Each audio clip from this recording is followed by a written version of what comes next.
That's another thing that Sadhguru says is he goes, only a fool would forget the past. You don't want to forget it. You want to learn the lesson and move on. But sitting and worrying and thinking about they did this and you did that, and that is your imagination because it doesn't exist anywhere. It's not reality. It's not real anymore. Welcome back to Relatable Wisdom, the podcast where everyday people share the quotes that have shaped their lives, inviting us all to reflect and grow together.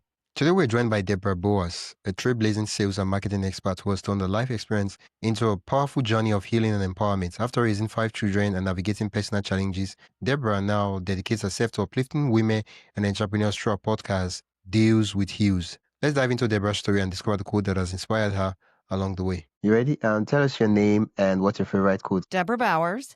And my favorite quote is from Sadhguru. And I have to paraphrase a little bit, but he says, the only power that you have are your thoughts. Your thoughts control your emotions. And so that's the only power you have over how you feel. And so if you allow someone else and what they do or say to make you upset or to evoke an emotional response in you, then you've given that power away to them. That's the only power that you have. And I'm not giving that power away. And when he said that, he said it in the middle of a long lecture, right? It's not just a little quick quote from him, but he was like, no matter what chaos is happening, no matter what is happening around me, no matter what foolishness, no wonder this person did or that person said, no matter any of that, this is my way. This is me. Yeah. And I'm not changing that for anyone. Yeah. And I heard that about 2 years ago.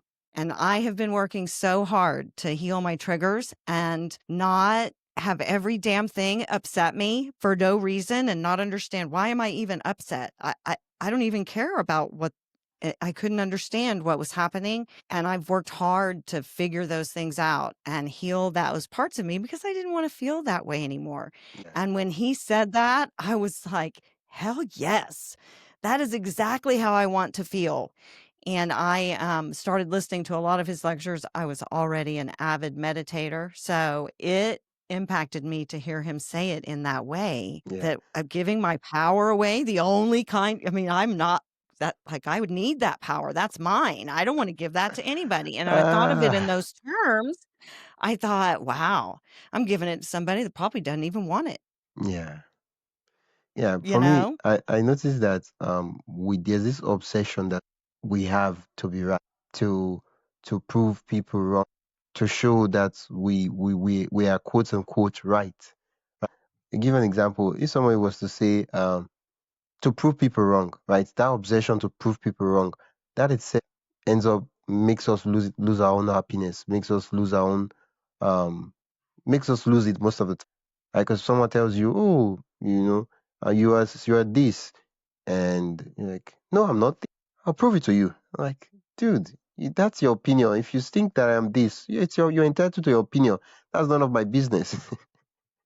It's not any of your business. And honestly, I feel sorry for somebody who's so wrapped up in what I'm doing or saying.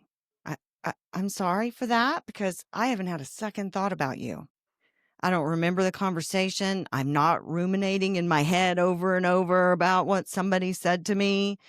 I'm not doing that. And if you're doing that, then you should stop because I haven't thought anything about it. And my sister, who I love dearly, but she would get so worked up about something. She'll be angry at me. And I will get a text message from her and I don't know what she's talking about because she's been ruminating this conversation in her mind that I'm not participating in, but in her mind I am. And so she'll text me one of the responses to a conversation that I haven't really been partaking in and haven't been thinking about. If I'd have been thinking about it and, dwelling on it, and I just can't live in that space. I've worked hard to get away from there. And it's, when people are like that, it's just, they just need to feel better, right? They just need to feel better.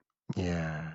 I mean, if you come to think of it, our thoughts and our mind and our choice and how we respond to things. That's like the ultimate thing we actually own and is actually ours. Like every other thing that you think you have can be taken away from you. But the thought, so like say, oh, despite everything looks chaotic, that's why everything is terrible, and still smile. I'm happy to be alive. Right. That's why, like, dude, this just Exactly. happened. I'm like, yeah, it happened, but I get to choose how I think, how I feel, and how I respond. And whether or not you let it live in the present.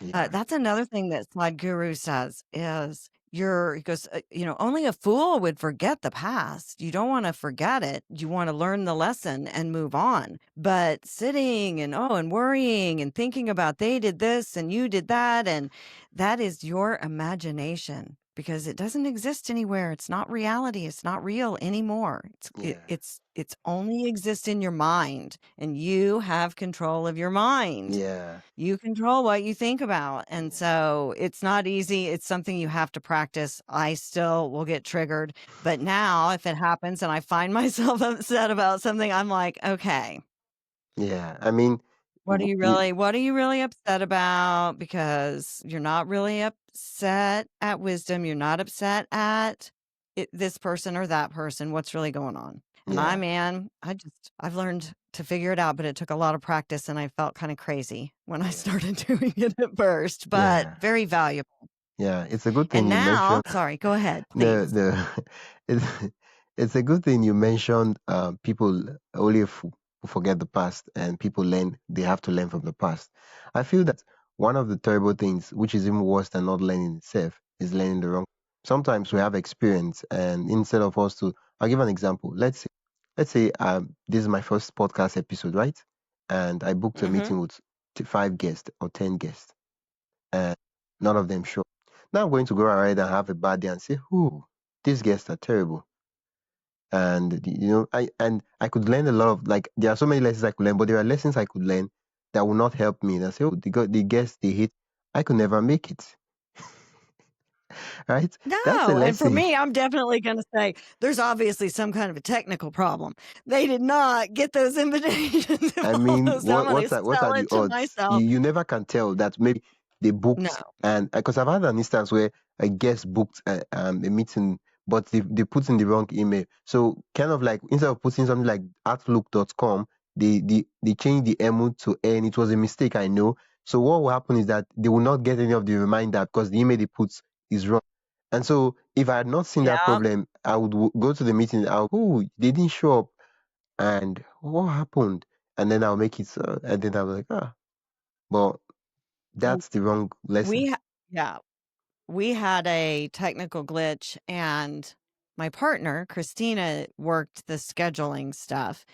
And I don't know what happened, but somehow because I I don't know how she did it, but for a couple of episodes, it had the Riverside link, but it also had a Google Meet link. Ooh, But we didn't know that there was a Google Meet link, and we're in a studio, waiting. right? And so they didn't show up, and I'm trying to message them to find out what's happening, and they're like, "We're here, we're waiting." And it was crazy. And so things happen sometimes, Yeah. and we all make mistakes. I was such a huge perfectionist. Honestly, I into my mid-30s would get physically ill if I made a mistake at Ooh, work.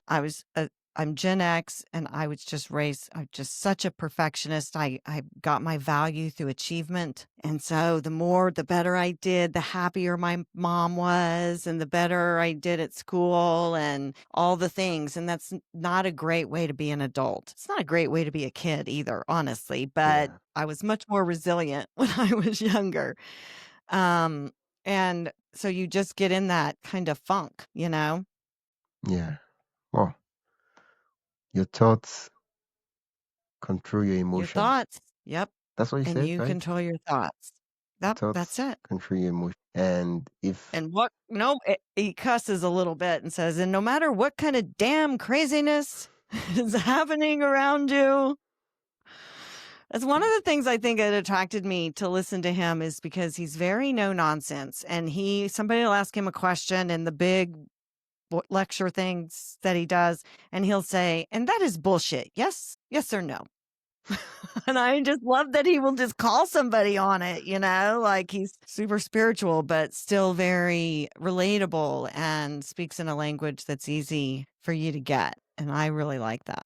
Yeah, yeah. Well, so what would you say controls the I mean, for me, it's just trying not to get obsessed about something. I would be I struggled with being calm and within myself, and being able to just sit with nothing alone in the quiet was difficult for me. And being able to do that will help you see the difference between being triggered and really emotional about what's happening around you and being able to sit and be still and really knowing yourself. Because then, I mean, when you're all emotional and in fight or flight and all the stress hormones are going, boy, you're not very able to rationalize what's happening. And Yeah, so being able to separate back from that's really important. The only real way to do that is to spend time alone with yourself. And I always encourage on every podcast for the listeners to really just start small, 5 minutes every day, sitting by yourself, no music, no phone. I like to do it outside because I like to feel the sun. I struggle when it's raining. It's been raining a lot here lately. And so it's got me a little bit off my uh, game. But just 5 minutes of nothing and it, it's a mistake to think you have to clear your mind because you don't. That's the point. Right? It's your thoughts. I start uh, getting with them and, and yeah, it's not about no one can clear your mind. I don't think it's completely possible to do it. And I meditate every day and I always have all the thoughts coming. And when I first started meditating about 15 years ago, I would sometimes use this app and it had this one little guided meditation guy. And in the middle of it, he would say, and if the thoughts come, let them come. Just let them come. Let them yeah, come. Let them keep coming.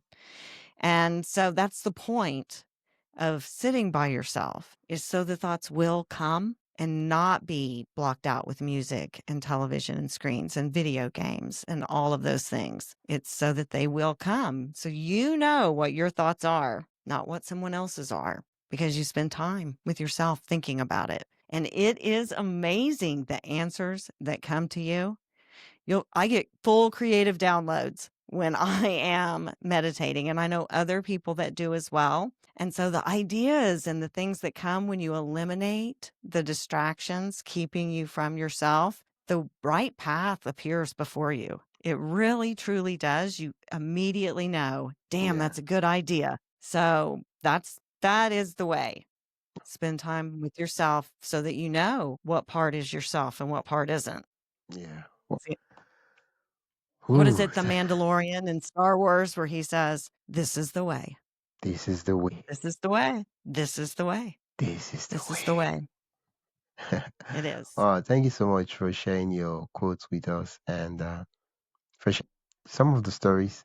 And yeah, Some of you, them. you just you answered most of the questions I was going to ask, even before I answered asked them. So I was like, "Ooh, okay, okay."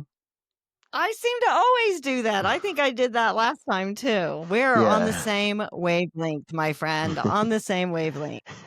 Yeah, so I was just nodding my head. I was like, okay, okay. The moment I'm about to ask the next one, you talk about it, and yeah, like, okay, something fishy is going on here. I'm like, okay, okay, okay. Wow. She's reading my mind with her meditation Jedi mind tricks. That's it, right? Mm, Oh, if it were only true. yeah. Wow. That's that's true. That's true. Yeah. It amazes me how some movies you see superheroes, they have superpowers and they start using it for stupid things. And I'm like, dude, you have this power. Like you could literally cure cancer. You could But all literally you're cure doing cancer. is making them forget something. I mean, Yeah, and then you are using it for. I'm like, what's going on here? Like, who wrote this script? Yeah. Wow. Thank you so much. I would love to chat with you on my podcast too. That's the name of the podcast where I talk to podcast. yes, I think I may be booked on that. Ooh, I might be. It seems really familiar. my I podcast think I story. might be booked on that. The I pitch think I was might be. Oh, yeah. Fish was like, okay, will you be interested in coming on the podcast to share your podcast? Yeah, I think that's it. I think Okay. I am booked on that later, Okay. like in the next 30 days, probably. Okay. Okay. That would be Because I just started doing a lot of guesting again because I was so busy figuring out what I was going to do on my own podcast moving forward that I didn't have a lot of time to do guesting. So I'm just kind of booked out a little ways. Yeah, yeah, yeah. I mean, one who But come I on. remember the name. Well, What a great name. My Podcast Story is a great name because you can get people that have a podcast that isn't running anymore, yeah, right? They're not I've had making different episodes. guests. And you can get, I Like mean, some you can. amazing stuff. Well, but there's some really good podcasts that don't make episodes anymore. Why Yeah, not? What happened to you guys? Where are you? What are you doing? I think all of that's really cool and interesting, and especially if they were popular. You can pick yeah, up some viewers and listeners yeah. I mean, because they'll be excited to talk about it again. yeah, yeah. Well, I I think wish I that's wish I could just interesting. snap my fingers and then we're down to the dates where we start recording. I'm like, okay, let's continue yeah. Well, I was like, yeah, because I noticed I was like, no, this audio only podcast I'm doing it's not going to. I need to do something to upgrade this. Yeah. Wow. Thank you so Well, much. I think you're a great host. You ask great questions and you make me feel really comfortable. So I Wow. really enjoy being on your show. Wow. Thank you so much. That means a lot. Yeah. I mean it Yeah. Yeah. Thank you so much. wholeheartedly. Yeah. Unfortunately, good things have to come So to an end. they do Yeah. indeed. Oh, yeah, that's true. I forgot. You see me? The conversation was just going. I Mhm. forgot to ask you, where can listeners learn more about what you do? We did everything, but that one. We did everything with that. Okay. You can connect with me on LinkedIn and you can connect with me on my podcast website, dealswithheels.com. And you can find my podcast on all the platforms. We're on all the major ones and minor ones and on YouTube. So you can find video episodes on YouTube. We have 64, I believe, published to this date of my podcast. So they're available there. We have a lot of great guests and talk about sales and marketing and entrepreneurship, personal growth, all of those things. And you can also download my free ebook at my agency podcast, hexagonmedia.net. And the title is 5 Steps to Having a Mindset for Success. I'm not a counselor or a psychologist. Those are the actual 5 steps I took to change my life when I was in my 50s, which I'm still in my 50s. So it's only been about 4 years ago. So, that's it. That's how you can find me. I'd love some listeners and some feedback on my shows. We've had some really great guests this season. I'm pretty proud of the podcast, and taking over as solo host for season 3 is a really big deal for me. Yeah. Thanks for listening to Relatable Wisdom. If you found something meaningful in this episode, make sure to follow or subscribe wherever you're listening. If you'd like to support the show, you can do that by buying me a coffee. The link is in the show notes. Every little bit keeps the conversations going. I'm your host, Wisdom Okonkwo, and I will see you in the next one. Until then, stay curious, stay inspired, and keep growing.